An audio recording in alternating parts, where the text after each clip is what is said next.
Our next speaker is a veteran.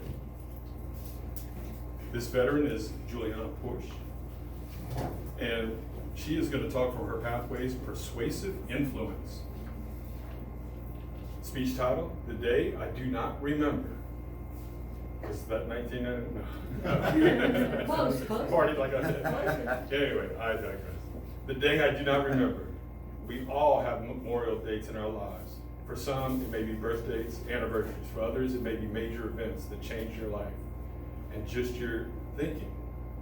June 12, 2002 is a date Juliana Porsche will never forget, even though she does not even remember it. Ladies and gentlemen, Juliana.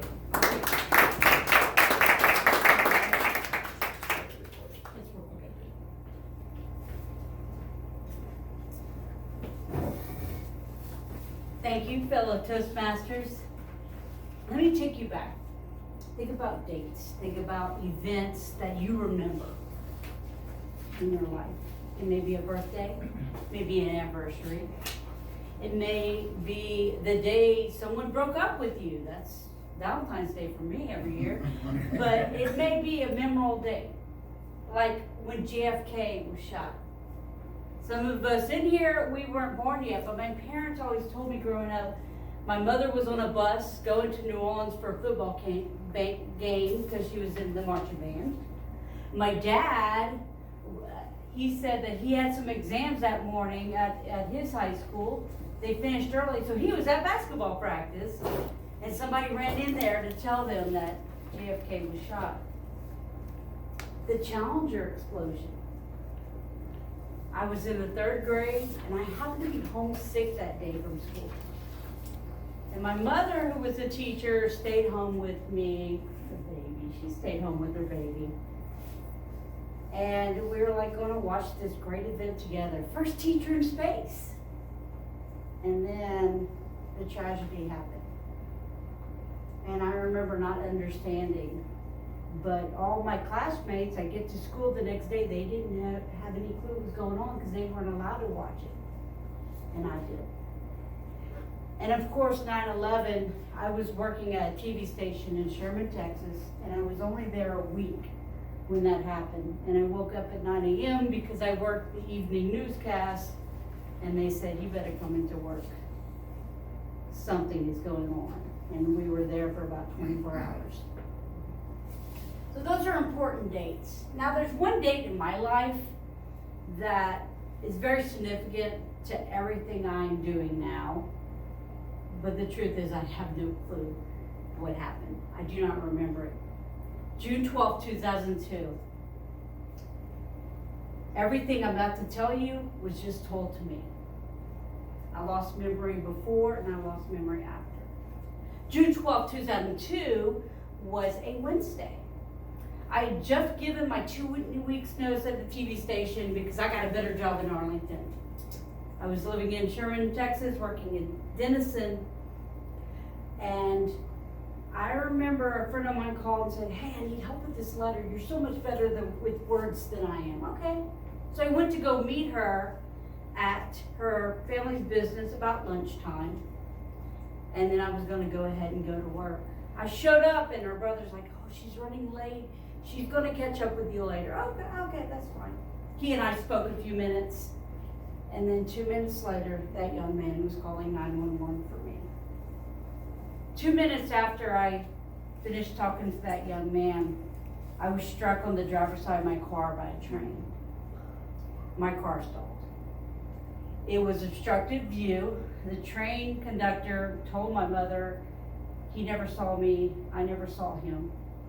There was a tree hanging over, and there's grass on the tracks and no crossing bars. The train had carried me about 200 yards to where it rested, and then that's when the rescue workers got to me. They said I was talking to them at the scene. I don't remember. They said I was in and out of consciousness. Because I was probably a little smaller than I am now, I stuck down at the bottom of the passenger side. If I was any bigger, I wouldn't have fit down there, and it could have been a different outcome. They pulled me from the car. I coded a few times in the ambulance, And then I get to the hospital where I had 9 broken ribs, damaged lung. My spleen was removed and I had tons of bruises. I actually had the easy part once I was in a coma. It was my parents, my friends, and my coworkers that had the hard part.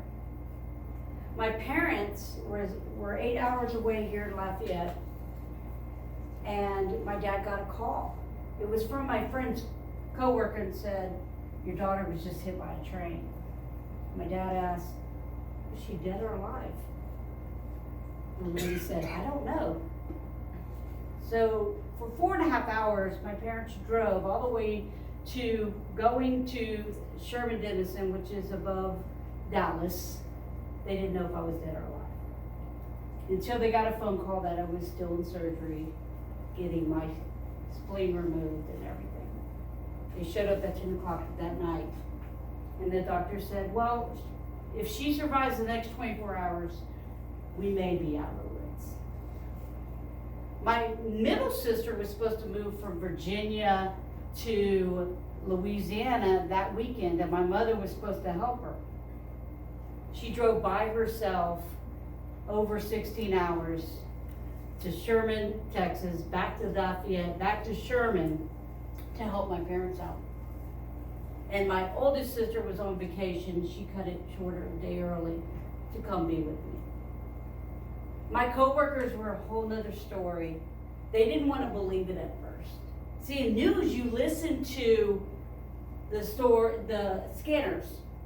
And so when the anchor heard that I was, that someone was hit by a train, she didn't want to believe it was me, even when she was called and told. And she kept calling my phone and calling my phone. Everybody was affected by this. I was affected in ways I didn't know would affect me. I was diagnosed with PTSD a year later. I moved out of Texas another year later in 2004 because I couldn't handle it anymore being by myself. It's a day that I will always remember, even though 20 years later I'm still putting the pieces back together. All these people in my life were affected, but in many ways it happened for the better.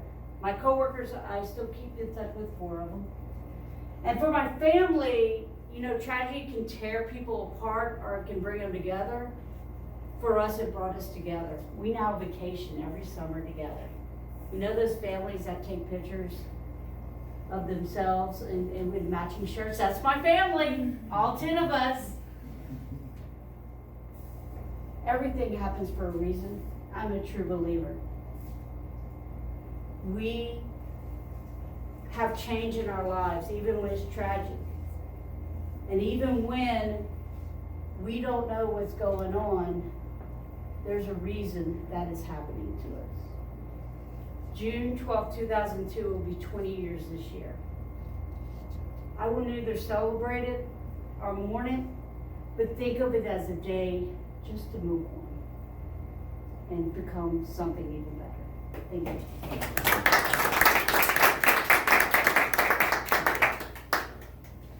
All right, thank you, Juliet. Wow.